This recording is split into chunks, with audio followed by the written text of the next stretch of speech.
귀한 찬양 감사합니다. 오늘 1부, 2부 다 찬양해 주셔서 감사 말씀을 다시 한번 드립니다. 참으로 좋은 이 계절, 하나님 허락해 주신 이 좋은 계절을 여러분 하나님 주신 선물로 받아들이고 누릴 수 있는 이 가을, 또 이번 여유가 되시기를 바랍니다. 우리 다시 한번 인사합시다. 참 잘 오셨습니다. 인사 한번 합시다. 네.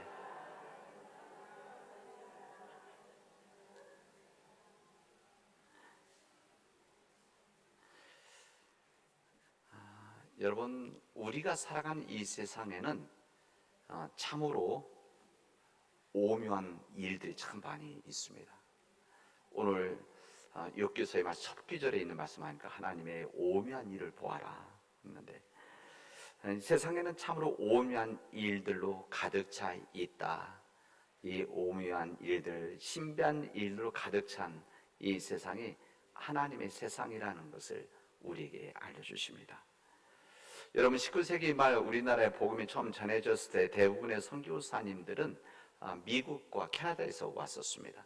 우리가 일반적으로 아는 언더우드, 아펜셀라 선교사님들이 그 당시에 30대 선교사님들이 30도 안 된 나이에 20대 한 후반 정도 되는 다 선교사님들, 그 젊은 선교 왔을 때가 다 대체로 미국과 또 캐나다에서 왔습니다. 근데 여기에 중요한 선교사를 파송했던 나라가 호주입니다. 이 호주도 그때 선교사님들을 파송을 해서 우리 조선 땅에 복음을 전했습니다. 호주의 첫 번째 선교사는 데이비스라고 하는 선교사님입니다. 역사를 보면은 데이비스 선교사. 원래 제대로 된 이름은 조셉 헨리 데이비스. 그래서 우리는 데이비스 선교사다 이렇게 이야기를 합니다. 그는 1887년도 기록에 보면 1년도에 그 호주에서 이 이름도 알려지지 않고 운둔의 민족, 이름조차 잘 알지 못하는 이 조선에서 선교사가 정말 필요하다라고 아는, 아마 제가 볼 때 미국 선교사들이 보낸 편지였을 것 같아요. 하여튼 이 편지를 어느 선교 잡지에 올라갔었는데, 이것을 보고 이 데이비스 선교사님이 마음에 감동을 받았습니다. 그래서 그는 그때 33살인데 그런 조선 땅에 가서 복음을 전해야 되겠다. 그래서 조선 땅으로 떠나게 되어집니다. 이 데이비스 선교사는 1889년도 10월 2일이니까 이때죠. 이때에 이제 부산을 거쳐서 한국에 왔습니다. 부산을 거쳐서 서울에 올라갔는데 그곳에서 언더우드 선교사와 함께 지내면서 이제 선교적인 상황도 듣고 아마 조선말도 조금 배웠을 것이고 또 어떻게 선교해야 되는지 아마 여러 이야기를 나눴을 것입니다. 그리고 그런 대화하는 과정에서 최종적인 선교지를 어디로 갈 것이냐? 부산으로 가기로 했습니다. 이 부산이 거기에 항구니까 이 관문이기 때문에 이곳에서 복음을 전해야 되겠다. 그래서 통역할 수 있는 한 사람과 수행하는 사람들을 데리고 이제 부산으로 출발을 했습니다. 장장 보름을 거쳐서 걸어가게 되는데 뭐 지금처럼 차가 그쳐 있는 곳이 아니라 그냥 걸어가는 거 아닙니까? 그냥 걸어서 가는데 길도 좋은 것도 아니고 산 넘고 강 건너 갔겠죠. 얼마나 힘들고 지쳤겠습니까? 거기에다가 그 당시에 천연두라고 하는 전염병이 그 당시 때 있어서 힘들어졌고 또 더 심해져서 폐렴가 심해져서 가는 도중에 거의 몸이 약해진 상태였습니다. 그래서 거의 도착은 했는데 도착하자마자 그곳에서 한국 땅에 밟은 지 6개월 만에 그는 사망했습니다. 우리는 그런 생각을 해보죠. 어떻게 하나님께서 그런 귀한 생각, 귀한 뜻을 가지고 결단하고 이 조선 땅에 왔는데 그 젊은 나이에 와서 복음을 전하러 왔는데 복음을 전하러 와서 준비하다가 어떻게 하나님께서 부를 수가 있을까? 하나님께서 왜 이렇게 일찍 부르셨을까? 왜 그에게 이런 삶을 인도하셨는가? 그래서 우리는 이런 모습을 보면 참으로 하나님의 역사는 오묘하다. 참 신비스럽다. 잘 깨닫지 못한다. 그런 이야기죠. 어쨌든 우리들은 당연히 그런 생각하게 되어집니다. 그러나 33살 젊은 나이에 이거 풍토병으로 해서 이 땅에 미랄루 땅에 뿌려졌던 이 데이비스 선교사, 이 선교사 이야기가 호주에 전해졌을 때 그 이야기를 듣고 이젠 그 지역 가지 말자 이런 것이 아니라 그때 1년 뒤에 호주 선교 그 교회에서 5명의 선교사를 다시 보내게 되어집니다. 그리고 그 이후에 100여 년 이상 동안 127명의 선교사들을 우리 조선에 보내서 그 다음에 우리 해방되고 나서 계속 보냈던 것이죠. 그래서 이곳에 복음의 씨앗을 뿌린 귀한 일들, 그리고 특히 호주 선교사들은 전문직에 있던 사람들이 많았기 때문에 의사나 간호사 또 교사들이 많이 있었다. 그리고 병원, 학교 등을 특히 이 영남 지역에 세워서 복음의 씨앗을 뿌렸다는 것이 우리 교회사에 기록되어져 있습니다. 여러분, 우리들의 눈으로 보기에 참으로 오묘한 일들이 참으로 많이 있고 이해하지 못할 일들이 참으로 많이 있습니다. 여러분, 우리가 살아나가면서, 여러분이나 저에게 있어서 살아나가면서 우리 가정에 또 우리 교회에 우리가 온전히 깨닫지 못하는 얼마나 많은 오묘한 일들이 있습니까? 왜 이런 일이 일어났을까? 왜 이런 일들이 나에게, 우리 가정에게, 우리 교회에 이런 일이 있었을까? 이런 좋은 일이면 괜찮은데, 좋은 기쁜 일이면 괜찮은데 때로는 우리가 이해하지 못하는 힘들고 어려운 일들이 나에게, 우리 가정에게 이루어지는 것을 보면서 그런 생각을 하는 거죠. 어떻게 나에게 이런 일이 일어날 수가 있을까? 영어로 why me, 왜 나에게, 그런 거죠. why me, 왜 나에게 이런 일이 일어납니까?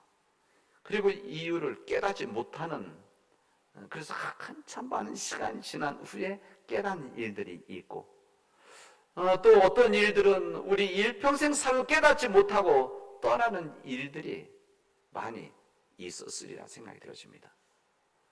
이게 다른 사람들의 문제가 아니라 우리들 모두의 이야기지 않습니까? 참으로 오묘한 일들이 많죠. 저도 제가 제 얘기하는 게 제일 좋으니까, 저도 오묘한 일들 중에 하나가 요즘은 이제 조금씩 제가 깨닫고 조금씩 알아가고 있는데, 우리 교회 5년 반 전에 부임한 것 자체가 나는 오묘한 일이다, 그런 생각을 합니다.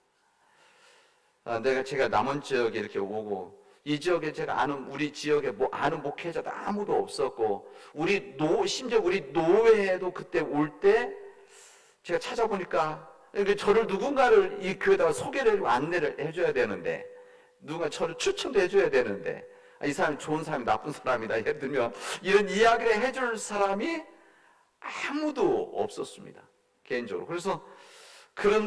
그리고 제가 한 번도 남원에 와본 적도 없었는데, 그래서 제가 우리 교회 지원할 때 제가 언제 한번 얘기를 한번 했었는데, 그래서 게시판에 이렇게 떴길래 여기 어딘가 제가 혼자 와봤습니다, 집사람하고. 그래서 우리 교회 둘러보고 이렇게 지역을, 남원을 이렇게 보고, 남원이야 우리 교회 주변을 보고 갔던 적이 있었습니다. 그래서 저는 그 당시 때도 그렇고, 어떻게 이런 일이 나에게, 그리고 이렇게 올 수 있었다고 하는 것이 참으로 오묘한 일이다, 그런 생각을 해봅니다. 여러분들은 여러분들에게 이루어진 삶의 여러 가지 일들, 사건들을 다 이해하고 알고 있습니까? 여러분들에게 주어졌던 일들, 때론 나의 건강의 문제들, 우리 자녀들의 문제들, 때론 경제적인 문제들, 또 우리 가족들 간의 문제들, 이런 문제들을 다 여러분들이 문제가 있고 힘들 때 다 그것을 알고 깨닫습니까? 그런 것들이 많이 있습니까?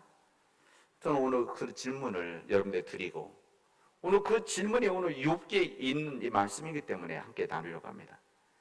오늘 우리에게 주신 이 복음서의 말씀, 마태복음에 있는 말씀과 여기 욥기서의 말씀, 노마서의 말씀은 이 세 본문 다 하나님의 신비에 대해서 우리에게 말씀해 주십니다. 하나님은 너무 크시고 한이 없으셔서 인간의 지혜로는 하나님의 모든 일들을 다 알 수가 없다라고 하는 말씀이에요. 제가 결론부터 내면은 하나님의 일들을 우리들이 다 알 수 있느냐? 알 수 없다. 우리가 죽기 전에 깨닫는 것도 웃기고 알기도 하지만 우리가 깨닫지 못하고 알지 못하고 가는 일들도 훨씬 더 많은 일이 우리 삶에는 있는 것이다. 이런 이야기입니다.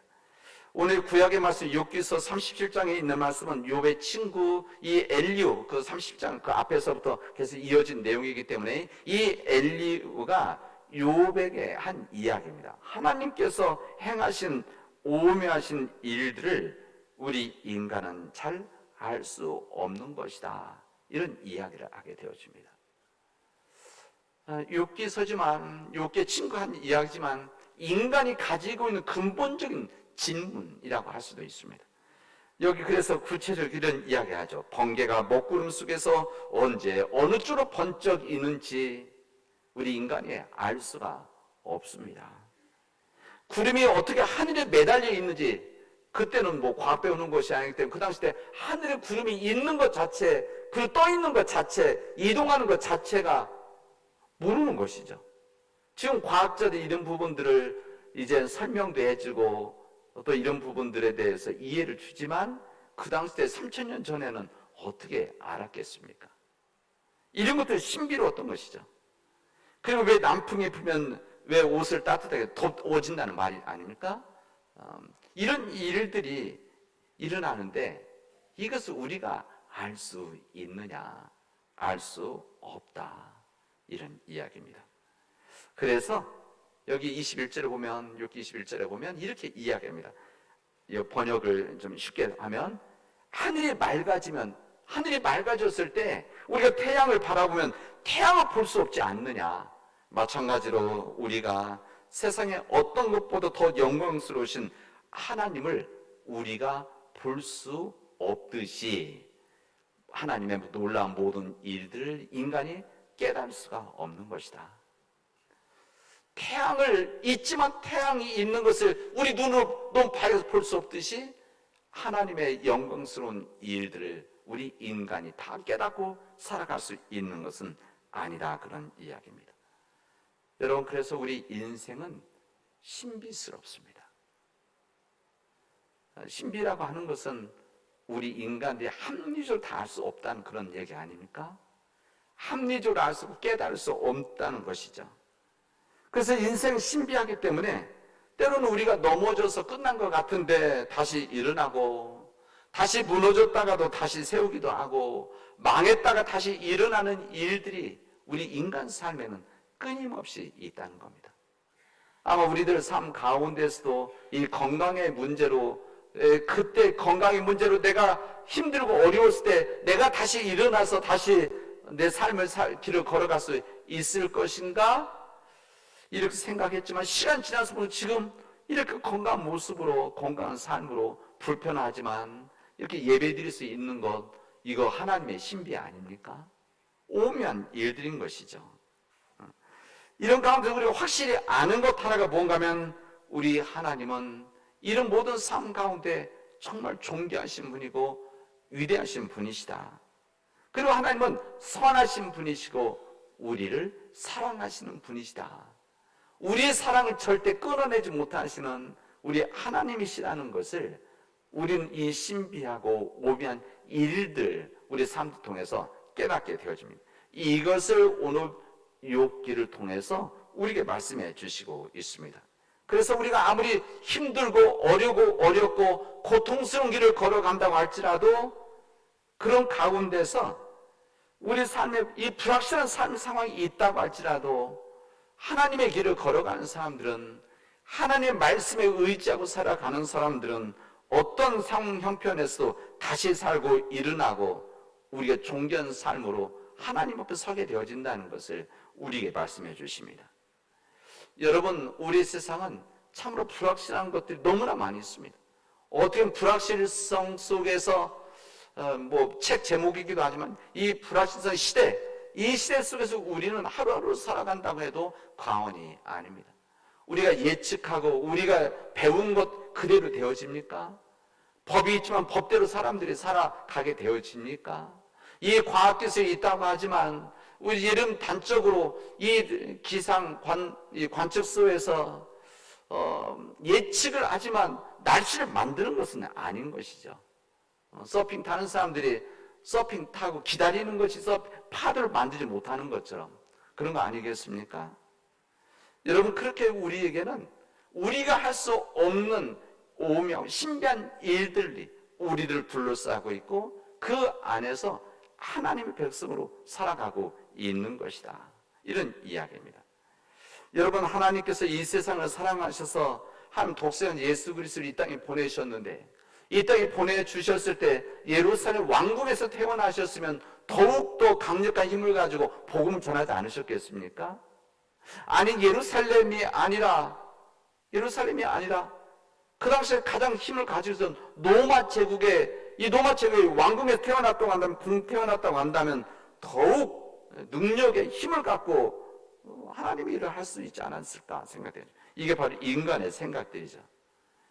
그러나 우리 하나님께서는 로마의 강력한 궁전에, 예루살렘의 풍요한 궁전에 예수님을 보내시지 않고, 하나님의 아들을 보내시지 않고 오히려 가난하고 아무 권력도 없는, 그리고 이름도 없는 칼리시골의 한 가정에 한 처녀를 통해서 태어나게 하셨습니다.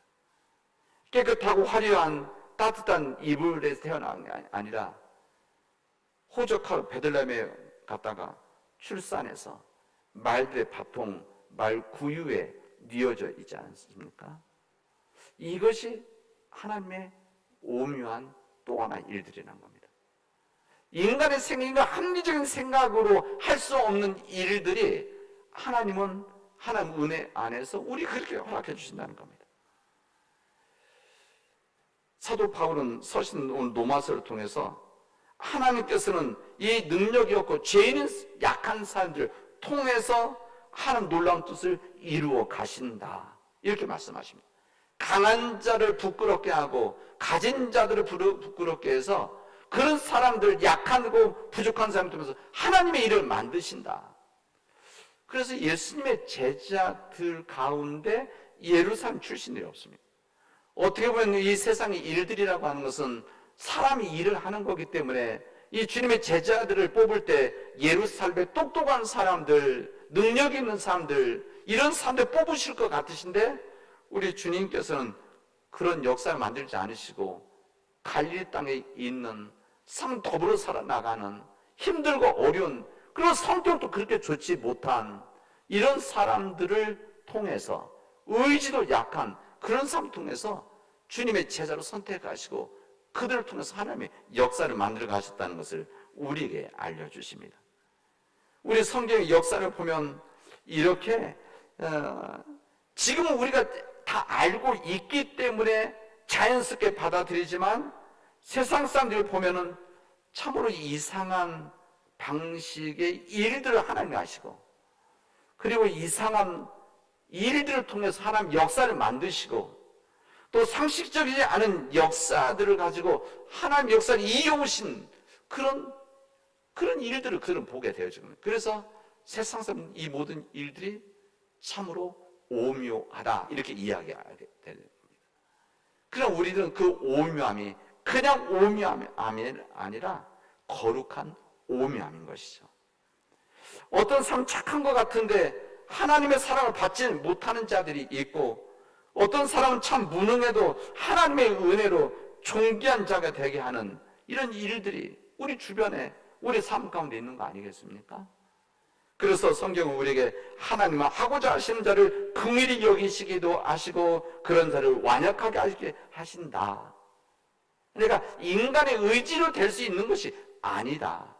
하나님의 뜻 안에서 모든 일들은 이루어지는 것이라는 것을 우리에게 말씀해 주십니다. 그래서 사도 바울은 이 부분을 이렇게 설명을 하죠. 토기장에 치는 한 덩이로 하나는 귀 쓸 그릇을 만들고 하는 천이 쓸 것을 만든다. 여기 성경에 귀하게 쓸 것, 천이 쓸 그릇, 이렇게 번역도 할 수도 있는데 원문을 보면은, 영어 성경을 보면은 어떻게 되어 있는가 하면 스페셜 퍼포즈, 그러니까 특별한 목적을 위해서 쓰기도 하고 커먼 유즈, 그러니까 일반적인 일에 쓰기도 한다. 이렇게 번역을 그렇게 하기도 합니다. 두 가지 다 쓰죠. 하나님께서는 특별한 일을 위해서 필요해서 만들기도 하시고 많은 사람들이 함께 사용할 수 있도록 하기 위해서 더 많은 것들을 일반적으로 만들기도 한다. 이런 이야기입니다. 그렇기 때문에 지음을 받은 그릇이 나를 왜 이렇게 만드셨습니까? 이렇게 이야기할 수가 없다라는 것을 또 말씀 우리에게 해주시고 있습니다. 왜 그런가?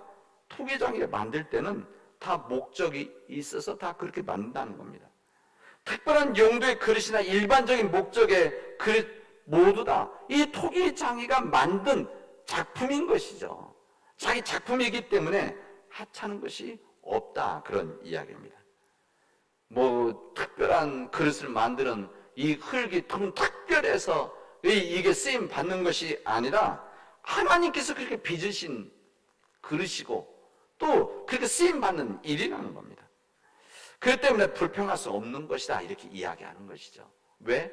다 하나님의 뜻이 있기 때문에.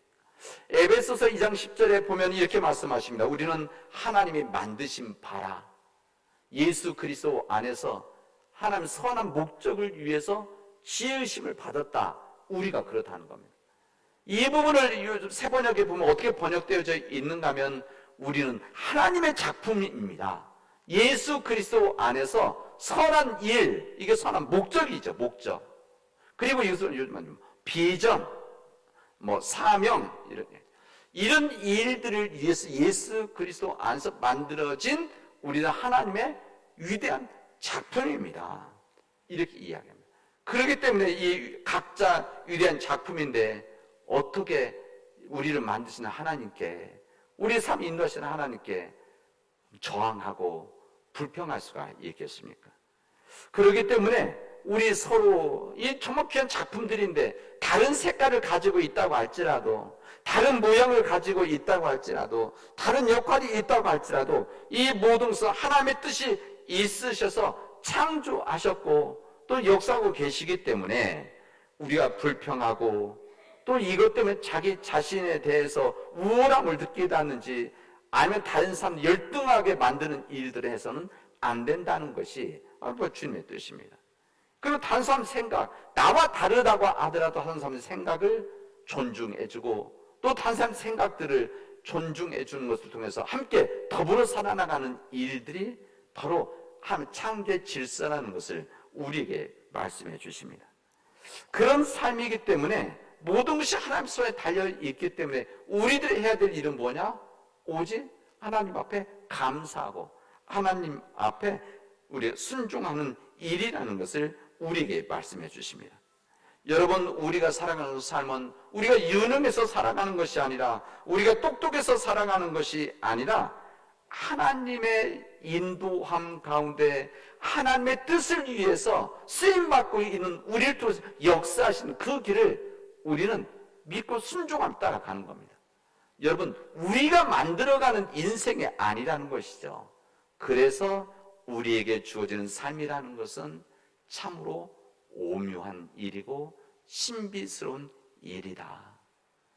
이 하나님의 오묘한 신비스러운 일이 있을 때에 그때 하나님 앞에 믿음으로 서서 겸손히 주님 뜻에 순종하게 되어지면 우리로 하여금 믿음 복된 삶을 살아가게 하신다는 것이 오늘 주님의 말씀입니다. 여러분, 때로는 우리들은 우리가 보기에 좋은 삶을 살아가려고 합니다.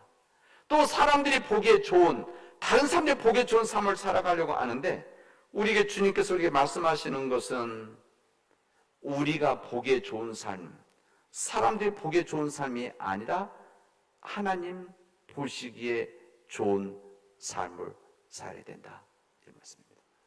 어떤 모양, 어떤 일을 하든지 어떤 삶을 살아가든지 우리가 나를 위한 내가 좋은 삶이 아니라 하나님이 보시기에 좋은 삶을 살아갈 때 궁극적으로 그때 하나님의 놀라운 은혜가 있다는 것을, 복된 삶이 있다는 것을 우리에게 알려주십니다.